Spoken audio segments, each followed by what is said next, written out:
আমি তোমাকে কি উপহার দেব জানতে চাও? এর থেকে ভালো উপহার কি আর হতে পারে?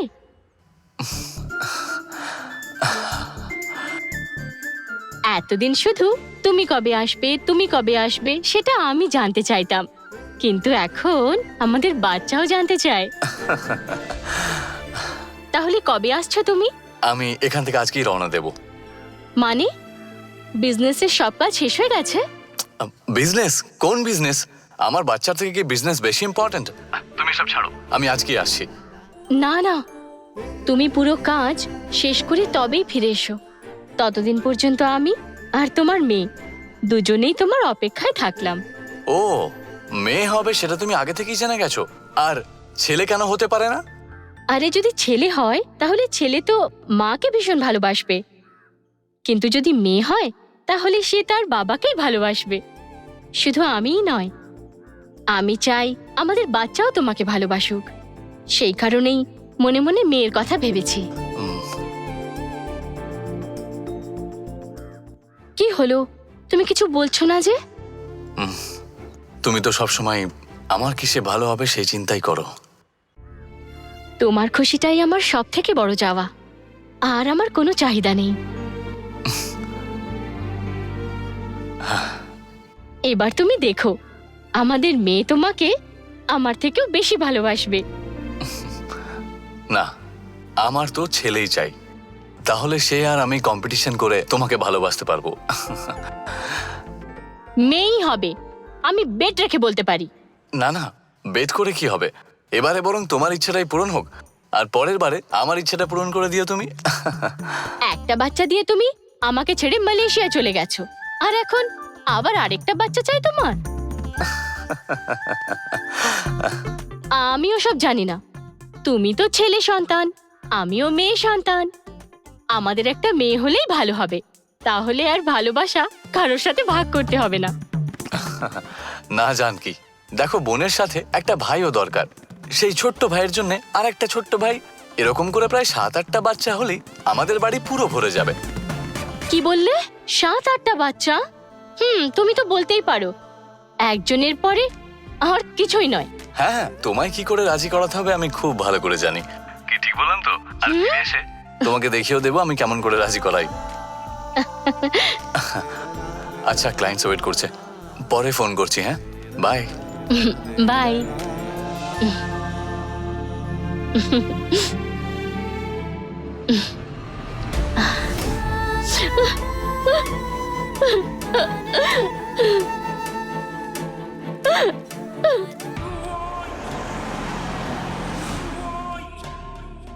সেক্রেটারির লিস্টে আমি যাদের চিনি না তেমন তো কেউই নেই। হ্যাঁ, আমি তো সবাইকেই চিনি। আপনার ফাইল আর আমার কমিশন দুটোই পাঠিয়ে দেবেন, তাহলে আপনার কাজ হয়ে যাবে নিশ্চিন্ত। আরে ফাইল যখন মুভ না করে তখন আমার সাথে কথা বলবেন। হ্যাঁ, ঠিক আছে ঠিক আছে, আপনার কাজ হয়ে যাবে এখন। ওকে ওকে, হ্যাঁ ঠিক আছে ঠিক আছে। ইয়া, কি ব্যাপার বালাজি? হ্যাঁ, আজ হঠাৎ পার্টি অফিসে এসে হাজির? আরে সেরকম কিছু না, আসলে কর্পোরেশনের থেকে টেন্ডার ডেকেছে আর আমার সেটা দরকার, কিন্তু তার জন্য আপনার রেকমেন্ডেশন দরকার। হ্যাঁ, তুমি কর্পোরেশনের টেন্ডার ধরা লেভেলে চলে এসেছো বুঝি? আরে আমি তো শুনেছিলাম তুমি অরুণের সঙ্গে মিলে একটা লেদার ফ্যাক্টরি খোলার চেষ্টা করছো, সেটা কি হলো? সে কথা আর বলবেন না। যদি লেদার ফ্যাক্টরি খোলা হয় তাহলে গ্রামের প্রকৃতির ভারসাম্য নষ্ট হবে। এই কথা বলে একটা মেয়ে আমাদেরকে ওই লেদার ফ্যাক্টরি শুরু করতেই দিল না। হ্যাঁ, আরে তাতে কি ওই গ্রাম ছাড়া কি অন্য কোনো গ্রাম ছিল না? সেটা অরুণের দেখার কথা ছিল, কিন্তু সে তো এখন প্রেমের চক্করে পড়ে গেছে। এসব কি বলছো তুমি? এ তো তাজা খবর। হ্যাঁ, যে মেয়েটা গ্রামে লেদার ফ্যাক্টরি খোলার ক্ষেত্রে সব থেকে বড় বাধা হয়ে দাঁড়িয়েছিল, অরুণ এখন তারই প্রেমে পড়ে ওইখানেই রয়ে গেছে।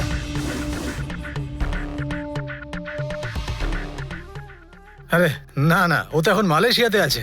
দেখুন, ও যেখানেই থাকুক না কেন ওই মেয়েটিকে ভুলতে পারবে না। ও পুরোপুরি মেয়েটার প্রেমে আচ্ছন্ন হয়ে আছে। আপনি দেখতে থাকুন, ও নিশ্চয়ই মালয়েশিয়া থেকে ফিরে ওর বাবার সাথে কথা বলে ওই মেয়েটিকে বিয়ে করবে।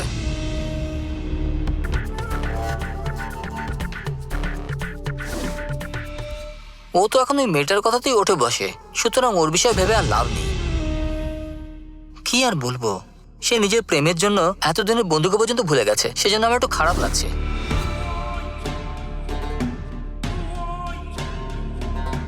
এই অরুণ যে ওই মেয়েটার প্রেমে পড়েছে, এই খবরটা নিশ্চিত তো? আমি কি এতক্ষণ ধরে মিথ্যে বলছি?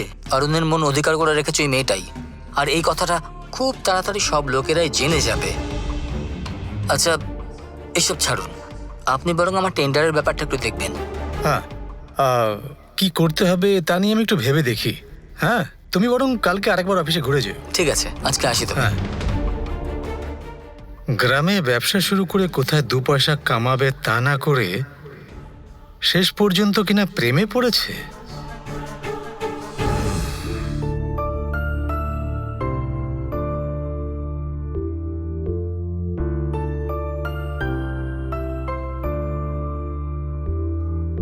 শোনো বাবা, এসো মা। এ কি মিষ্টি নিয়ে এসেছো? কোনো সুখবর আছে? আমাকে আশীর্বাদ করো বাবা।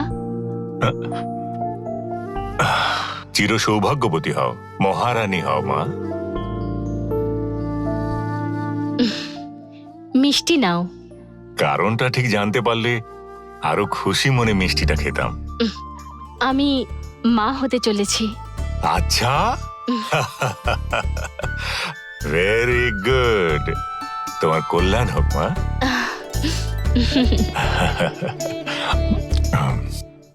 খবরটা শুনে খুব আনন্দ পেলাম।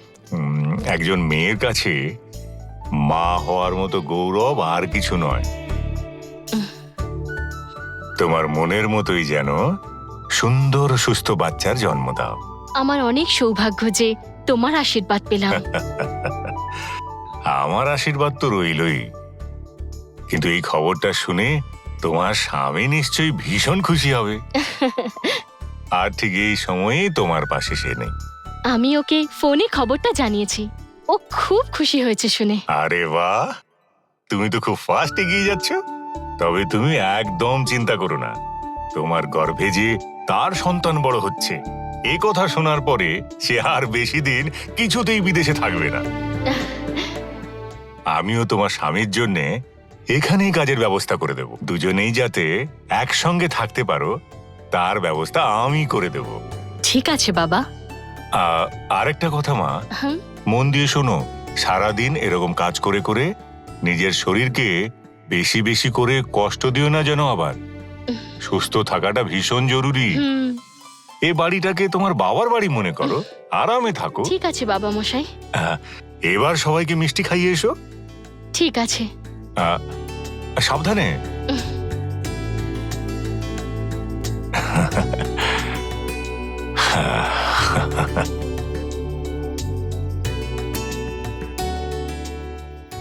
এসব কি গঙ্গা? হুম,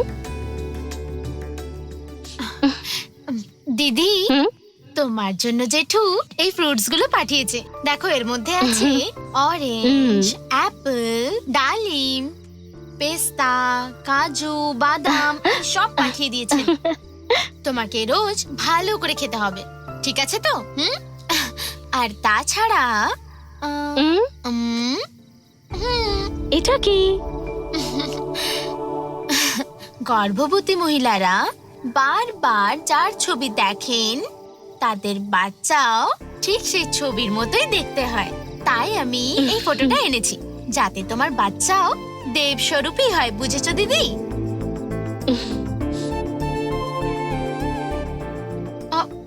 কিন্তু তোমাকে দেখে খুশি বলে তো মনে হচ্ছে না।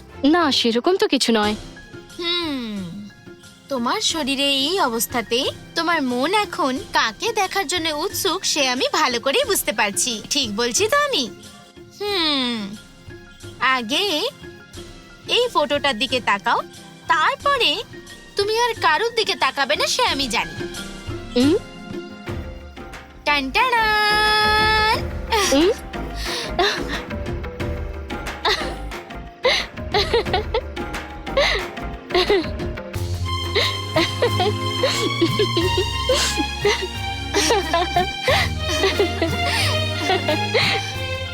যখন আশেপাশে কেউ থাকবে না তখন এই ছবিটা দেখে নিও তুমি। আর যদি কেউ এসে পড়ে তাহলে এই ঠাকুরের ছবি এইভাবে লাগিয়ে দিও। এসব বুদ্ধি তোর মাথায় আসে কি করে রে? বলা হয়ে থাকে ভগবানই সবসময় পথ দেখান, এই বুদ্ধিটা উনি দিয়েছেন। তুমি নিশ্চয়ই এখন ছোট কর্তার সাথে কিছু মনের কথা বলতে চাও, তাই না দিদি? আমি থাকলে তোমার অসুবিধা হতে পারে, তাই আমি চলি। এনো ধর।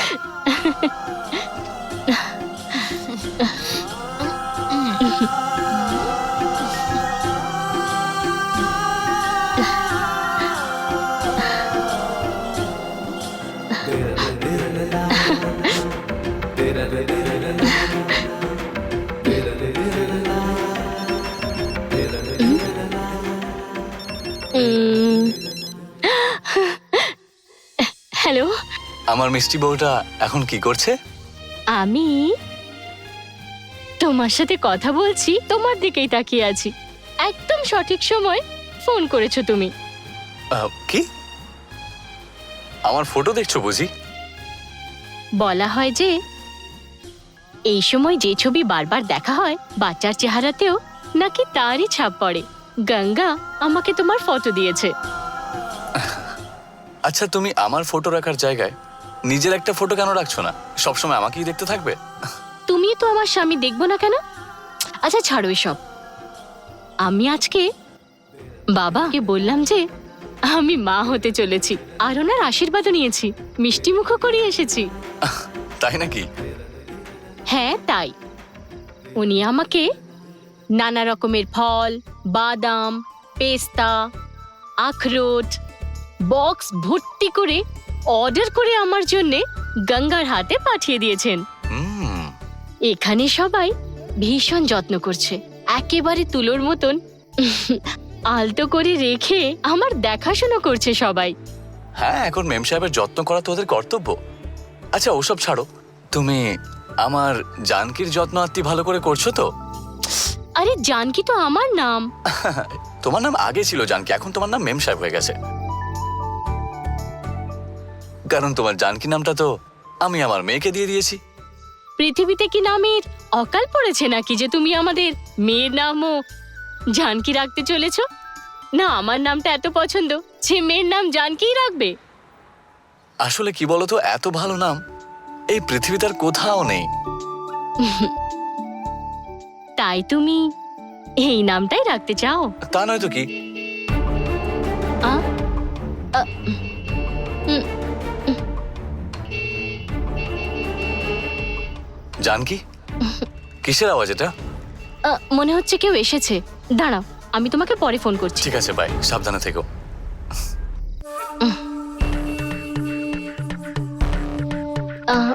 গঙ্গা, গঙ্গা।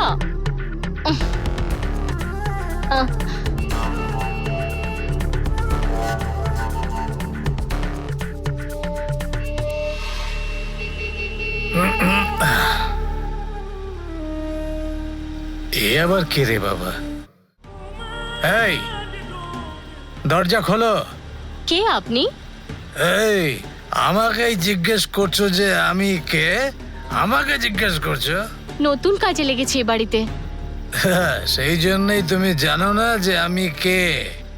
এই বাড়ির যিনি মালিক না, আমি তার খুব ঘনিষ্ঠ, বুঝেছ?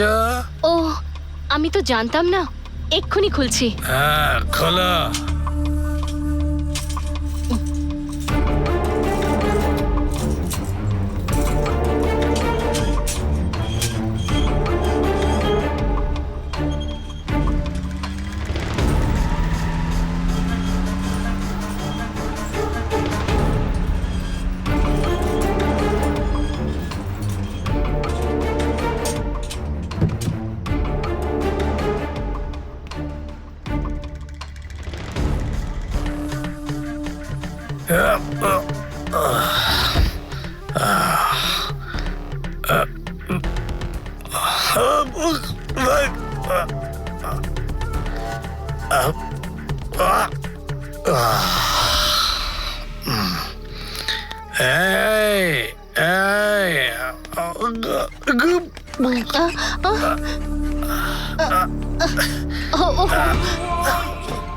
থ্যাঙ্কস।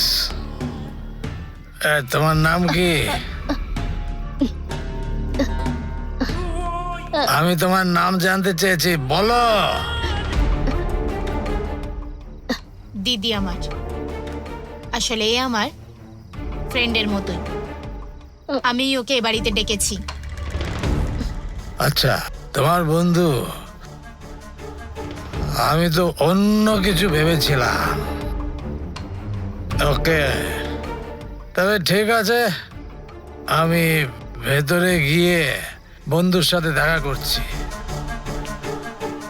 মিস্টার রাজশেখর। আমি এখানে আসার আগে তুমি কেন গেট খুলতে এলে? আমি যে কি বলবো কিছুই বুঝতে পারছিলাম না। ভাগ্যিস তুই এসে গেলি।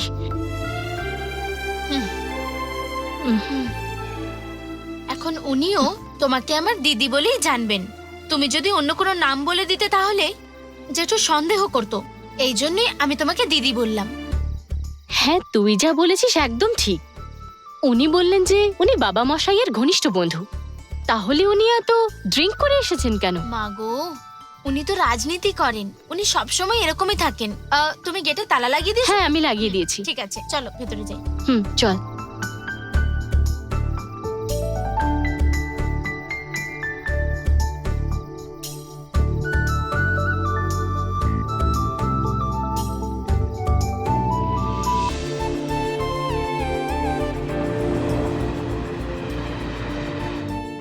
হ্যালো। হ্যাঁ অরুণ, হ্যাঁ বাবা। কেমন চলছে ব্যবসা ওখানে?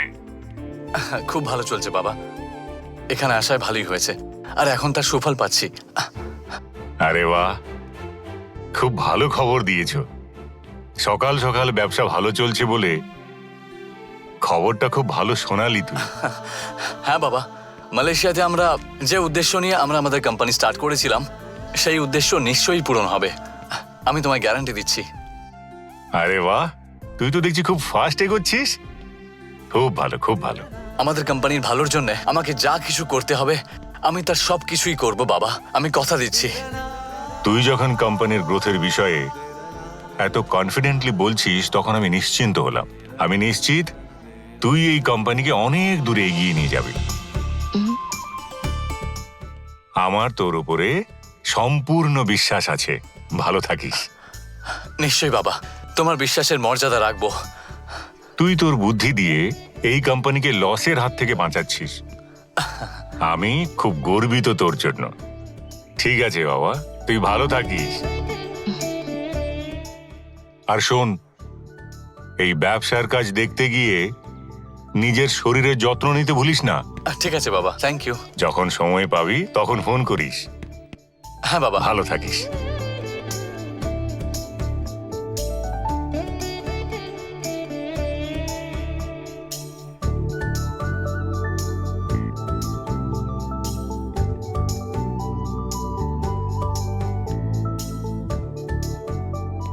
মা,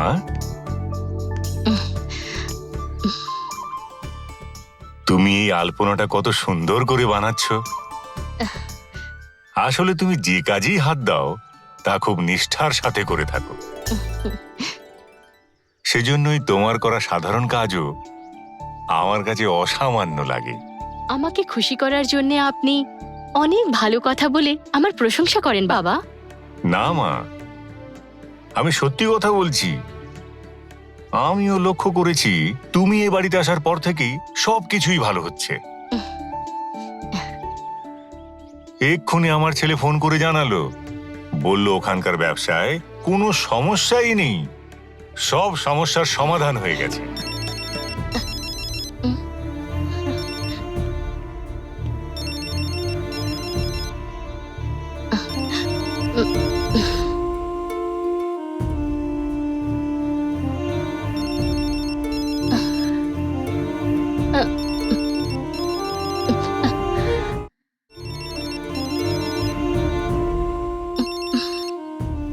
আরে ফোনটা কেন ওঠাচ্ছে না? আচ্ছা, ফোন বাজছে, তুলছো না কেন? কার ফোন এসছে মা? আসলে আমার স্বামীর ফোন।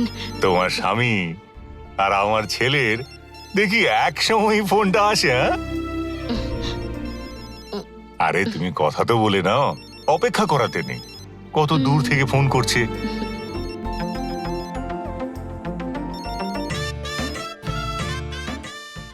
কি হলো? হ্যালো, তোমার বিজনেস খুব ভালো চলছে তাই তো? তুমি কি করে জানলে? এক্ষুনি তো তুমি বাবা মশাইয়ের সাথে কথা বলছিলে, তার কাছ থেকেই আমি শুনলাম। আচ্ছা শোনো, তোমাকে একটা কথা বলবো। হ্যাঁ, বলো না। সত্যিই বেচারা তুমি, মালয়েশিয়াতে গিয়ে কত কষ্ট করে নিজের বিজনেস ডেভেলপ করছো তুমি। আর জানো, বাবা মশাই বলছেন যে যবে থেকে আমি এই বাড়িতে এসেছি তবে থেকে এখানে সবকিছু ভালো হচ্ছে। উনি আমার প্রশংসা করছেন। তাই বুঝি? তুমি ওখানে কষ্ট করছো আর নাম হচ্ছে কিনা আমার। এটা কি ঠিক? আরে কিন্তু নাম তো আমার বইয়েরই হচ্ছে, তাই না? আরে এসব ছাড়ো, আমার মেয়ে কি করছে এখন একটু বলো তো। সে এতক্ষণ তার দাদুর কথা শুনছিল আর এখন তার বাবার কথা শুনছে। আর কি করবে? আচ্ছা, ও কিরকম বলো তো? খুব শান্ত না একটু একটু দুষ্টুও? কখনো কখনো দুষ্টু, আবার কখনো কখনো শান্ত। ছোটবেলায় আমিও এরকমই দুষ্টু ছিলাম, বাবা তো তাই বলেন। আরে তোমার মেয়ে তো মনে হচ্ছে তোমার মতনই হবে। সে যে কেমন দেখতে হবে কে জানে, খুব দেখতে ইচ্ছে করছে তাকে। তুমি ওখানে বলে আমি তোমার কথা চিন্তা করছি। আমার মনে হচ্ছে তুমি শুধু মেয়ের কথাই চিন্তা করছো, তাই না? এটা একদম ঠিক বলেছো, ওর কথা চিন্তা করে করে ঘুমিয়ে আসে না। ও কেমন দেখতে হবে এটা কল্পনা করে আমি প্রায় 50টা মতো পেন্টিং করে ফেলেছি। তুমি তো বোধহয় পারলে এইসব পেন্টিং দিয়ে একটা এক্সিবিশনও করে ফেলতে পারো। দেখো, আমি পেন্টিং করেছি শুধুমাত্র আমি দেখবো বলে, অন্য কাউকে দেখাবার জন্য নয়, বুঝলে? আচ্ছা, কালকে রাত্রে আমরা যখন কথা বলছিলাম তখন কেউ এসেছে বলে তুমি ফোন কেটে দিলে। কে এসেছিল? তোমার পাতানো মামা বললেন শ্বশুর মশাইয়ের বন্ধু, উনি কোনো লোকাল নেতা। ও, কিন্তু কেন এসেছিলেন? শোনো, বলো জানকি। মনে হচ্ছে কেউ এদিকেই আসছে। আমি তোমাকে পরে ফোন করছি।